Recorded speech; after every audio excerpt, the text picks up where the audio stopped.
Hi everybody, it's Jessica. Welcome to Jessica's Craft Shack.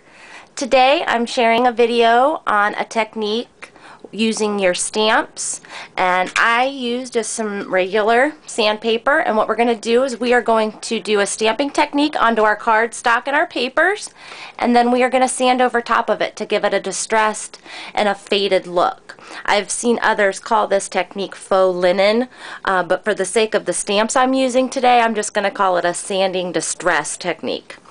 What I did is I went ahead and got all my supplies together, and I started with a white cardstock, just plain white cardstock from Recollections, and I cut this at 4 1/4 by 5 1/2, and then I used some black cardstock. I cut this at 2 inches wide and 5 1/2 in length. And then I also grabbed some of my Coordinations border strips, and they come in an array of colors. I'm going to use this lavender color, which I've already sanded to distress just to save us some time on the video here. And I've cut that at 1 3/4 by 5 1/4, so it can look matted inside this black rectangle. What we're going to do is we're going to add some of these wonderful chipboard elements. These are from Colorbach, and they're just chipboard punch outs.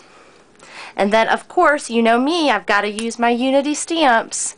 So I've got a couple of my stamps picked out from the January 2012 Kit of the Month, Heart and Soul. And I'm going to use this flower stamp here, and I'm going to use the sentiment here. This is going to be a sympathy card, and this sentiment states, anyone can tell you it won't hurt tomorrow, but I'm here to listen while it hurts today.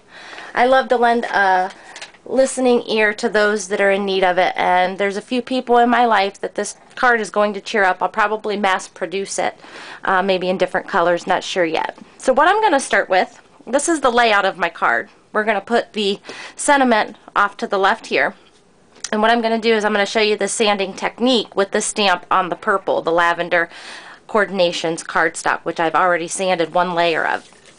I've also got my coordinating inks ready to go. And what we're going to do is I'm going to take my Coordinations cardstock. I'm simply just going to put a paper towel underneath of it. And then we're going to use some of this black ink. I didn't want to use my archival ink for this because the archival ink is more of a solid and permanent ink. So I wanted to go ahead and use just this soft Studio G ink. Okay. And I'm going to put it in the center so that when we put these call-outs around it, that it looks centered on that. And I'm going to do black as my base first. And I'm just going to press lightly. I don't want to rock my block back and forth, because when you rock your block back and forth, all of this edge black will show up on the purple cardstock. Make sure you move all of your elements out of the way. Sometimes I get these stuck underneath my acrylic blocks, and then it forces my image to be uneven. So you want to be sure that you have a clear space when you're stamping. And I just want to be centered here.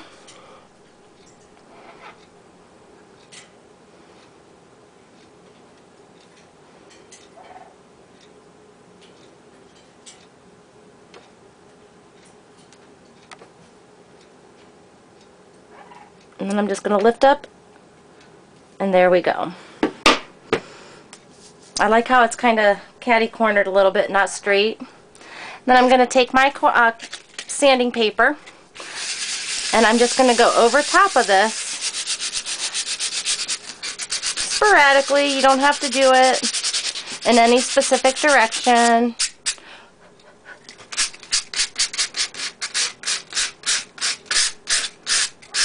And there you have it. It's a faded color, and it looks washed out.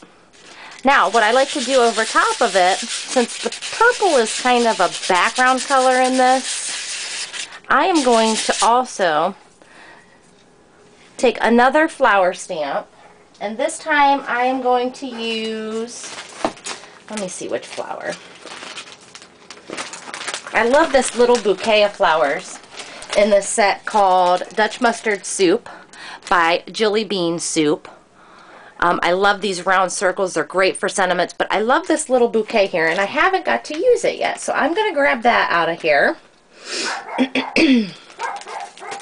And I'm going to put that on my acrylic block, and I am going to stamp with a darker purple this time. But I will not sand over top of it because I want the purple to stand out over that black background washed out image. So I'm going to grab my Studio G purple, ink it up, and we're just going to do a couple bouquets here, one in the corner, just real light, and we'll do another one in the corner down here going the opposite direction.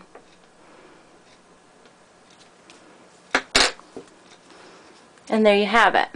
It's purple, and then you've got the washed out black here. And I love how these are going to coordinate with those call outs because there's flowers on them as well.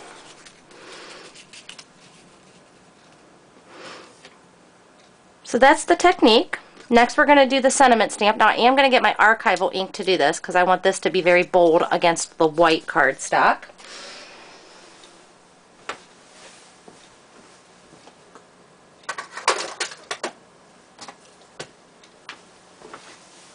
Sorry for that brief pause. I didn't have my archival ink out. I didn't think I was going to use it. And I'm just going to push this to the side. And I'm going to go as close to the left as I can, so that gives me plenty of room for my rectangles and my callouts on the right to fit good. Make sure you get it real good. And then we're going to go ahead and get as close to the left as possible and as straight as possible. And I'm going to press down again. Do not rock back and forth with your block. That's what gives you those edge marks. Okay. It's a little off center, but you know what? That might work pretty well. That might allow me to add some character to my card and turn my call outs a little bit to the side as well. It actually turned out, I like it. Because now I don't have to be, I don't always like A+ uniform on my cards. I like them to have a little bit of character and pizzazz. And there you have it, a finished card with the technique of sanding. And I'm going to try to do a couple more videos with this technique to show you some other fun things you can do with sanding your cardstock after you've stamped. Thanks for visiting, and I enjoy reading all of your comments. Be sure to stop by and say hello.